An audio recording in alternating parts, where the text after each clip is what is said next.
Querido irmão, querida irmã, a partir de agora você acompanha a reflexão do Evangelho deste domingo. Reze com fé e compartilhe com amor, paz e bem.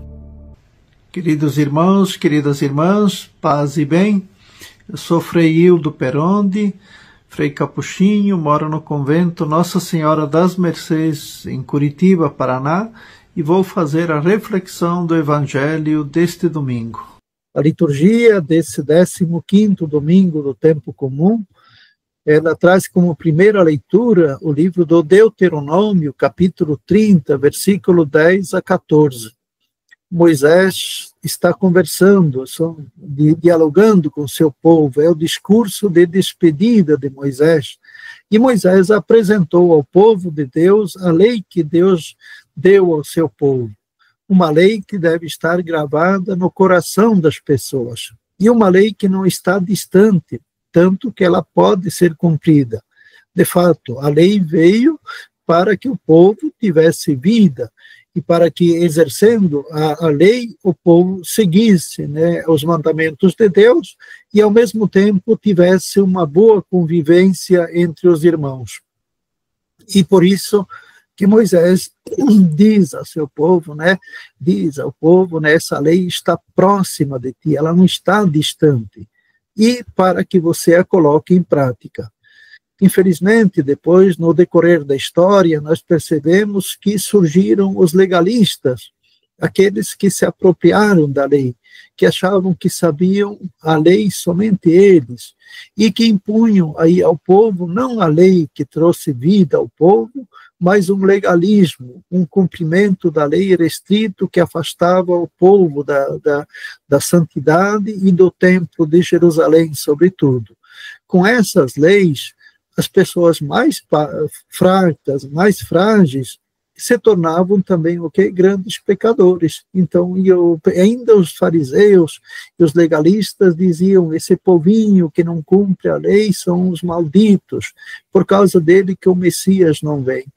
Então, um legalismo que, em vez de fazer com que a lei ela estivesse a serviço da vida, fizeram com que a vida se tornasse a serviço da lei. E com isso anularam e muito a lei que foi dada por Deus.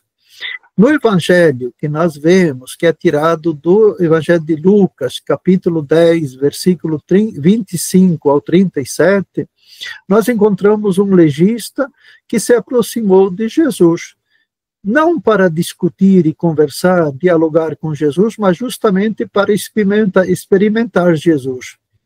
E pergunta para Jesus: mestre, que devo fazer para herdar a vida eterna? Jesus responde também com outra pergunta: o que está escrito na lei? Como é que você lê?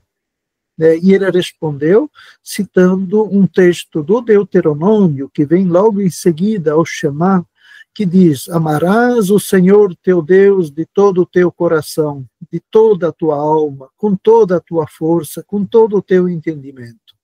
É a primeira parte da lei, a nossa relação, nós com Deus. E ele citou muito bem que, com isso, sintetizou essa primeira parte da lei. A segunda parte ele tira do livro do Levítico: e amarás o teu próximo como a ti mesmo. Então, nós temos a síntese perfeita da lei: amar a Deus sobre tudo e amar o próximo como a si mesmo.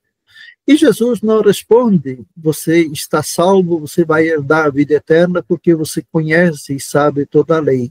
Mas Jesus lhe responde e diz: faze isso e viverás. Você quer a vida eterna? Não é sabendo, conhecendo a lei mais do que os outros que alguém vai se salvar, mas justamente colocando a vida em prática, colocando Deus sobre todas as coisas, amando o Senhor seu Deus. E depois a segunda parte é relacionada com os irmãos, amar o próximo como a si mesmo. O legista poderia ter ido embora muito tranquilo, mas ele quer experimentar Jesus, e por isso ele faz uma nova pergunta, e diz: e quem é meu próximo?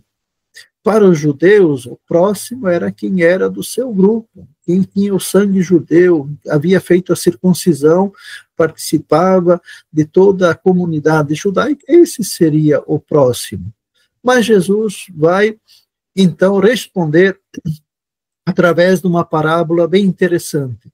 Né? Um homem, não se diz o nome, quem que é, mas ele descia de Jerusalém para Jericó. Então, nós podemos supor que fosse um judeu que havia subido ao templo em Jerusalém para fazer o seu louvor e cai na mão dos assaltantes. E os assaltantes são maus, porque espancam o homem, deixam semi-morto. E aí nós temos agora a presença de 3 pessoas que passam por esse caminho. O primeiro é um levita que viu e prosseguiu o seu caminho. Em seguida, passou um sacerdote que também viu e seguiu adiante, prosseguindo o caminho.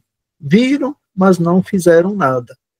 É muito importante aqui que, mais do que uma crítica aos levitas e sacerdotes, que eram pobres, né, porque eles serviam ao templo em Jerusalém, eles não são os chefes dos sacerdotes e os sumos sacerdotes, esses sim que eram os ricos, proprietários, tinham muito poder. Mas como a discussão é em torno da lei, com o legista, a crítica forte aqui é justamente a lei. Por que que o levita e o sacerdote que passaram viram a situação do pobre homem e não tocaram? Porque eles também estavam a serviço no templo. E qualquer um sacerdote ou levita que tocasse numa pessoa morta ou que tivesse sangue, ela não poderia, ela se tornaria impura e, com isso, não poderia continuar, né, o seu trabalho no templo litúrgico. Ela se tornava impura. Então, a lei, levada ao pé da letra, nesse caso, ela se torna um legalismo, ao mesmo tempo em que a vida do pobre homem continua em perigo. A terceira pessoa que passa é uma pessoa também que não tem nome, mas ela é importante, ela é identificada pela sua raça, por aquilo que ele é, um samaritano, que está em viagem, que não está indo a caminho do templo em Jerusalém, mas em viagem. Esse também chegou perto do homem caído, viu o homem e foi movido de compaixão. A dor, o sofrimento, aquilo que ele viu fez com que as suas entranhas se comovessem. E aí, então, ele tem uma série de verbos que muda toda a situação. Ele não fez como o sacerdote, não fez como o levita, mas ele aproximou-se, cuidou das feridas, derramou óleo, vinho, depois colocou ainda no seu próprio animal, conduziu até uma hospedaria, dispensou os cuidados e ainda permaneceu com ele na noite e no dia seguinte tira 2 denários e dá ao hospedeiro, dizendo, se esse homem ainda tiver que gastar a mais com ele, na volta, no meu regresso, eu te pagarei. Então Jesus faz uma comparação e pergunta ao legista que o interrogou, né, não quem é meu próximo, mas de qual deles, qual dos 3, na tua opinião, foi o próximo daquele que caiu nas mãos dos assaltantes. E o legista, muito esperto também, ele não poderia ter respondido o samaritano, mas ele evita pegar e diz que aquele que usou de misericórdia para com ele. É lógico, os judeus não se davam com os samaritanos, e ficaria feio para um legista, conhecedor da lei, dizer que um estrangeiro cumpriu melhor a lei do que os outros 2, o sacerdote e o levita. Por isso ele usa um subterfúgio e diz o que? Ou aquele, foi aquele, podia ter dito o samaritano. E Jesus então lhe responde, né? Então vai tu, não basta saber a questão, a pergunta, lá bem no início era, o legista pergunta sobre o saber, Jesus responde sobre o fazer, e por isso Jesus lhe diz, vai tu e faz a mesma coisa. Faça isso que o samaritano fez, e os teus colegas, né, que cumpriram a lei ao pé da letra, deixaram o homem caído à beira do caminho. Então, meus irmãos, minhas irmãs, esse texto de hoje, ele é uma das pérolas, né, do Evangelho, só está no Evangelho de Lucas, e é uma das passagens mais bonitas que nós temos no Evangelho. É importante notar que o verbo que fez toda a mudança da situação foi justamente depois que alguém se aproximou, viu, foi movido de compaixão. O verbo grego splanchnizomai, que é mover-se, sentir com as entranhas. Portanto, diante das pessoas que estão caídas, não basta saber a lei, não basta ver como fizeram, né, as duas pessoas, mas é preciso, sim, a compaixão. É o rosto misericordioso da compaixão que Lucas também quer colocar para Jesus. É interessante que o Lucas usa esse verbo da compaixão somente 3 vezes. Na primeira vez, quando, né, a viúva de Naim havia perdido seu único filho, Jesus foi a Naim, quando viu a mãe naquele estado, Jesus foi movido de compaixão. A segunda vez é nesse texto, e a terceira vez é na parábola do filho pródigo, quando o pai vê o filho que volta do chiqueiro dos porcos, magro, doente, faminto, morrendo de fome, o pai se move de compaixão. Então, Lucas utiliza 3 vezes, a primeira para Jesus, a última para Deus, que aquele pai misericordioso é Deus, e essa vez aqui um samaritano que somos nós. Então, nós devemos, né, a proposta do Evangelho é justamente isso, diante das pessoas caídas, diante das pessoas quebradas à beira do caminho, não basta ter boa vontade, não basta ver e passar adiante, mas é preciso deixar-se comover, sentir com as entranhas. O Papa Francisco usou esta parábola, né, na Fratelli Tutti, no 2º capítulo, como um paradigma. E o Papa Francisco nos disse, cada um de nós tem um pouco de cada um desses personagens. Às vezes também nós somos muito legalistas e pouco práticos. Às vezes nós somos como aqueles assaltantes que machucam os outros e deixam pessoas caídas à beira do caminho.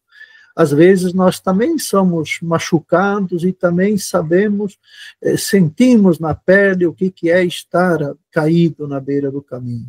Às vezes somos como o levita e o sacerdote que passam e vão adiante. E às vezes também, né, nós somos também como o bom samaritano. Quantas vezes que nós também acolhemos, fizemos o bem para tantos. Quantas vezes também nós somos como o hospedeiro que também se dignou a acolher um homem quebrado à beira do caminho. Portanto, essa parábola, então, ela nos convida justamente, assim como Deus, assim como Jesus, assim como o samaritano que nos representa, agirmos com compaixão. O mundo de hoje é um mundo que deixa esse modelo capitalista, excludente, né, que deixa tantos irmãos nossos quebrados à beira do caminho. As guerras, a fome, a miséria, as migrações deixam irmãos nossos à beira do caminho. Nós não devemos perguntar quem é meu próximo. O próximo é todo aquele que cai. Mas de quem nós devemos nos fazer próximos? E o próximo que está caído não tem nome e não tem raça. Portanto, que esse Evangelho desse final de semana, né, nos leve a aquilo que o Papa Francisco nos pediu, uma igreja em saída, uma igreja que vá ao encontro, né, das pessoas, né, uma igreja que tenha compaixão diante das dores do mundo, diante dos irmãos e irmãs nossas que estão caídos à beira do caminho. Paz e bem. Você acabou de ouvir mais um programa da Capcast, Central de Podcasts dos Capuchinhos do Brasil. Paz e bem.